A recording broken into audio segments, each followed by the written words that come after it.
राधे मेरी सभी प्यारी सुहागिन बहनों को कजरी तीज की हार्दिक शुभकामनाएं। सातोड़ी तीज या कजरी तीज का व्रत विवाहित महिलाएं पति की लंबी उम्र के लिए रखती हैं, जबकि कुंवारी कन्याओं को इस व्रत को करने से अच्छे वर का आशीर्वाद मिलता है। कजरी तीज हरियाली तीज या छोटी तीज के 15 दिन बाद मनाया जाता है। कजरी तीज का पर्व रक्षाबंधन के 3 दिन बाद यानी भाद्रपद कृष्ण पक्ष की तृतीय तिथि को किया जाता है।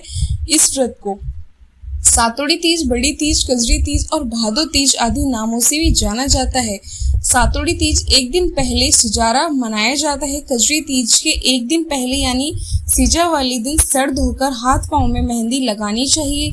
सातोड़ी तीज से पहले कोई शुभ दिन देखकर 1.25 किलो या 1.25 पाव चने या गेहूं को सेक कर उसमें घी और बूरा मिलाकर सत्तू के पिंड के रूप में जमा लेते हैं। सत्तू यानी 7 के सूखे मेवे से सजाकर सुपारी या मूली लपेटकर बीच में रख देते हैं। नीमड़ी माता की पूजा के लिए छोटा लड्डू बनाना चाहिए। कल्पने या बायने के लिए 1.25 पाव या लड्डू बनाने चाहिए।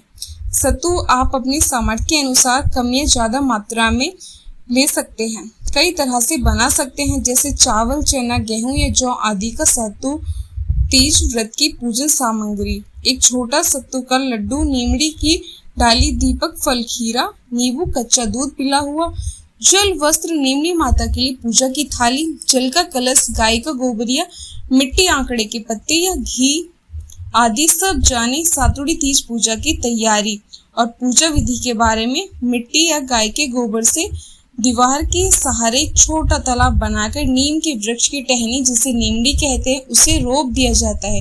तालाब में कच्चा दूध मिला हुआ जल भर देते हैं। किनारे पर एक दीपक जलाकर रख दिया जाता है।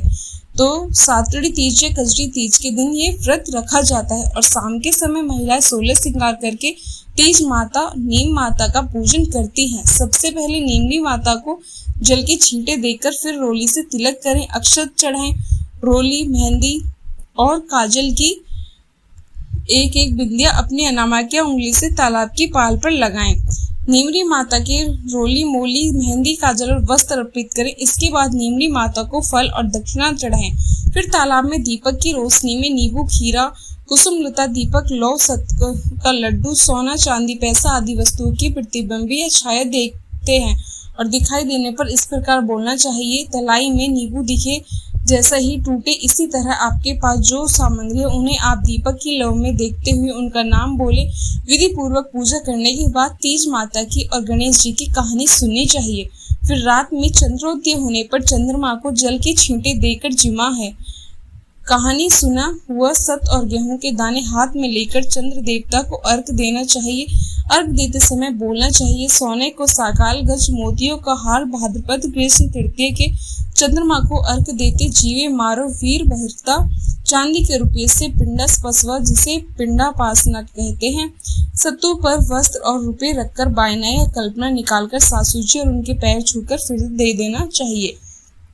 कजरी तीज के व्रत का उद्यापन उजम शादी के बाद किया जाता है। इस व्रत के उद्यापन की सारी सामग्री मायके से आती है। 4 बड़े पिंडे बनाए जाते हैं, एक सासू जी का, एक पति का, एक गणेश जी का, एक खुद का और 13 छोटे, कुल 17 सत्य के पिंडे बनाकर मूली और सुपारी लगा दी जाती है। पिंडे प्लेट या टिफिन में रखकर टिक्की पर दें यानी उन पर बिंदिया लगा दी। एक पिंडा सासू जी को एक थाल में रखकर सुहाग की सामग्री के साथ देना चाहिए। सुहागिनों को छोड़कर सत्य के पिंड, ब्लाउज पीस और रुपया रखकर देना चाहिए। अब सुने सातोड़ी तीज के दिन सुनी जाने वाली पौराणिक कथाएं, जिनके बिना ये व्रत अधूरा माना जाता है, तो कृपया इस कथा को पूरा जरूर सुने। एक नगर में एक सेठ और सेठानी रहते थे। उनके पास बहुत सारे धन संपत्ति थी, किंतु उनकी कोई संतान नहीं थी।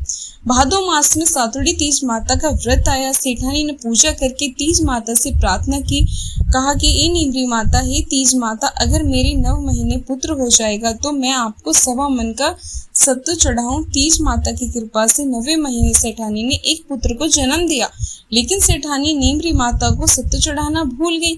सेठानी के 7 बेटे हो गए, लेकिन सेठानी ने तीज माता को अब तक सत्तू नहीं चढ़ाया। पहला बेटा विवाह लायक हो गया। लड़के का विवाह हुआ। विवाह की रात की अर्धरात्रि को लड़के को सांप ने डस लिया और उसी समय उसकी मृत्यु हो गई। दूसरे, तीसरे, चौथे, पांचवें और छठे पुत्र के भी विवाह की रात को ही सांप के डसने से मृत्यु हो गई। सातवें बेटे की सगाई होने लगी तब सेठ सेठानी ने मना कर दिया। गांव वालों के बहुत समझाने पर सेठ सेठानी शादी के लिए तैयार हो गए। तब सेठानी ने कहा, इसकी सगाई बहुत दूर करना। सेठ जी सगाई करने के लिए घर चले और चलते चलते बहुत दूर एक गांव में आ गए। वहाँ कुछ लड़कियां खेल रही थी और मिट्टी के घर बना रही थी। सबने अपने घर तोड़ दिए, लेकिन एक लड़की ने कहा, मैं तो अपना घर नहीं तोड़ूंगी। सेठ वहाँ खड़े खड़े ये सब देख रहा था। उसने सोचा, ये लड़की तो बहुत समझदार है, ये मेरी लड़की के लिए ठीक रहेगी। लड़की खेलकर जब अपने घर जाने लगी तब सेठ भी उसके पीछे पीछे उसके घर को चला गया।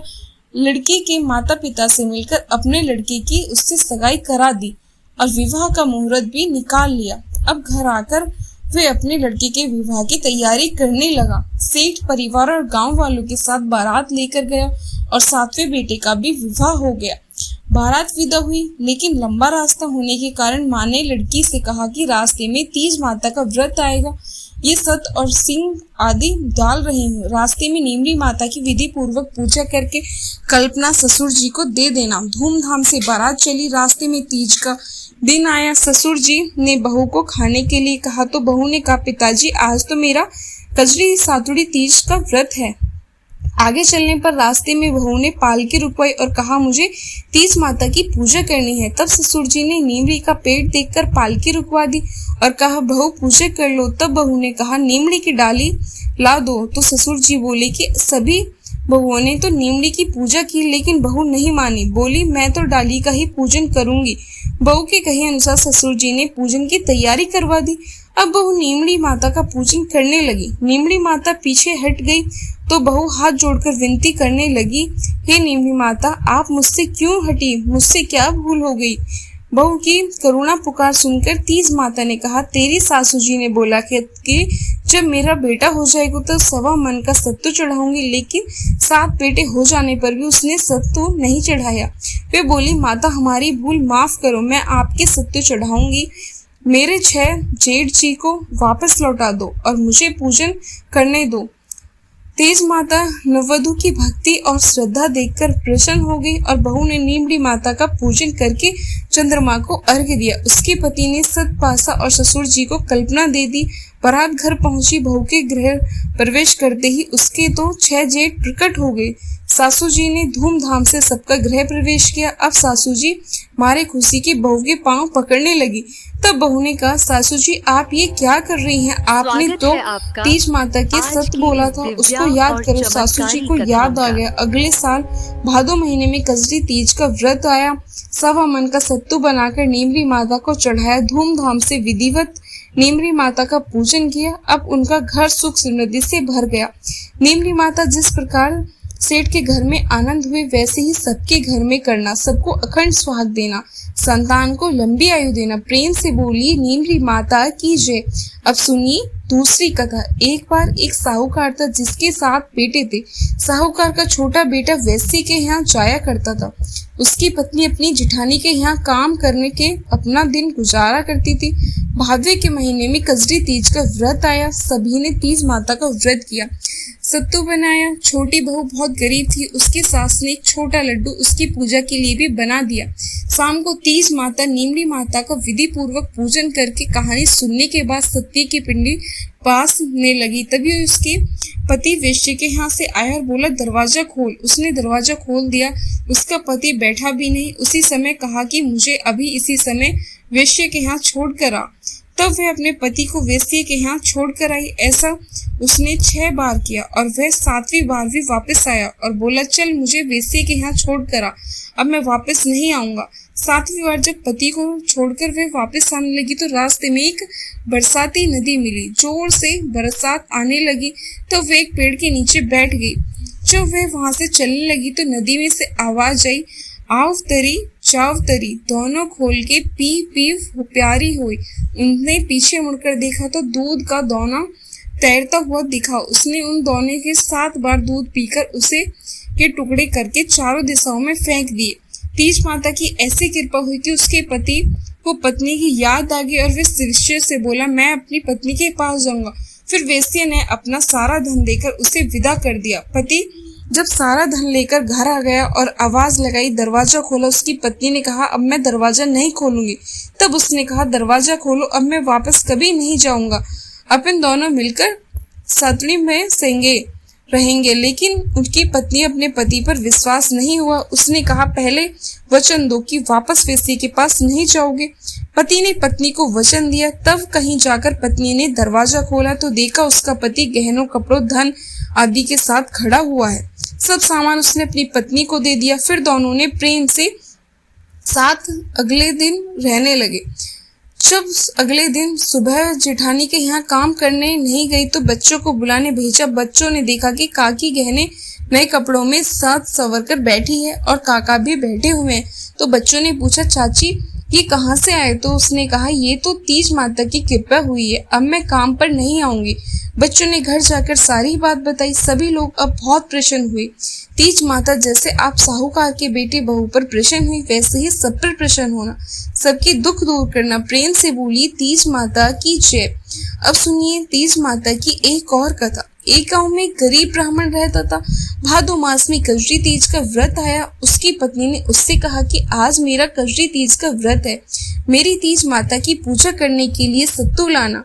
ब्राह्मण बहुत गरीब था। वे चिंतित हो गया और सोचने लगा, चोरी करूं या डाका डालूं, पर पूजा के लिए सत्तू तो लाना ही पड़ेगा। देर रात के समय वे ब्राह्मण घर से निकला और एक साहूकार की दुकान में घुस गया।